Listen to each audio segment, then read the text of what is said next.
More now on the government's move to make energy giants set aside gas for the domestic market from July next year to put downward pressure on gas prices. Alison Reeve is the Energy and Climate Change Programme Director from the Grattan Institute. Alison, thanks so much for your time. Yeah, nice to be here, Roz. What do you think of the policy?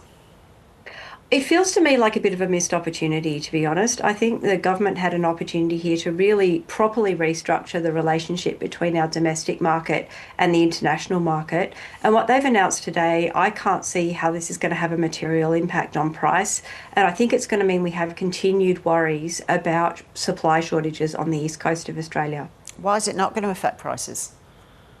So what they've announced today is that exporters will only be allowed to export what's called a spot cargo. So that's a cargo that's kind of an opportunistic sending of gas overseas. They'll only be allowed to do that if they've shown that they have supplied the domestic market with 20% of the amount of that spot cargo.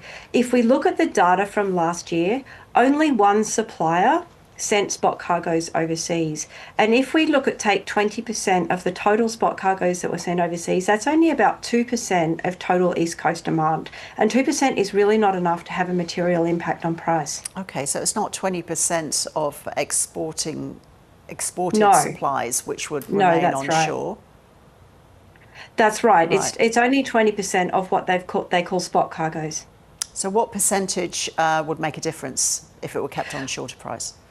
Well, what would be better would be to actually look every year and think about how much actual gas do you want in the market. So rather than using a blunt percentage, figure out how much gas we actually need in the domestic market and then implement that as a percentage of the across the total base of exports. But to give the exporters a choice about how they find that gas. So they might find it by increasing their own production. They might find it by paying one of the domestic producers to increase their production, or they might, if the counterparty agrees, agree that some gas that was going to be sent overseas on contract stays here in Australia. What we've got instead is something that I think will just mean that we end up with very small amounts of gas coming to the Australian market in the probably over the next decade. And then in the late 2030s and 2040s, we're suddenly going to find that there's going to be a whole lot of gas that comes into the market because it will start to apply to the new contracts. The thing is that by then, most households will have stopped using gas. Those industrial facilities that are really struggling with, challenging international conditions at the moment will probably have gone out of business. So we're going to have a whole lot of gas sloshing around that no one actually wants in the late 2030s to the 2040s, and not enough now when we actually need it. Yeah. So in the near term then, what's going to happen to gas prices? How high could they get?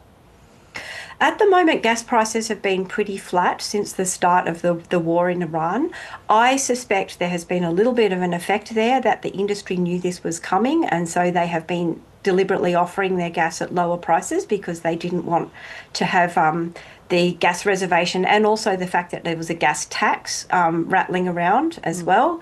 I think there was a little bit of that going on. The real test is going to be when we start to get into June and July, because that's when the demand in North Asia goes up a lot because it's very hot and humid.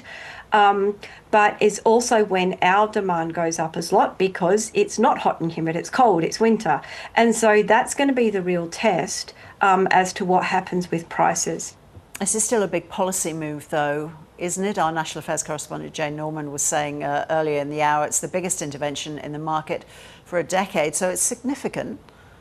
It is significant, and one thing that it does do is it replaces a patchwork of stuff that had been put in place by successive governments, both to try and manage concerns about shortages and also to manage concerns about prices. And so it's replaced that with one single framework. I think that's good. It means that we've got one clear set of rules that aren't sort of all weirdly interacting with each other, and it's a lot clearer as to exactly what can and can't be done. The problem is just that what they've chosen to make those clear rules around is not going to deliver a lot of gas to the Australian market in the short term.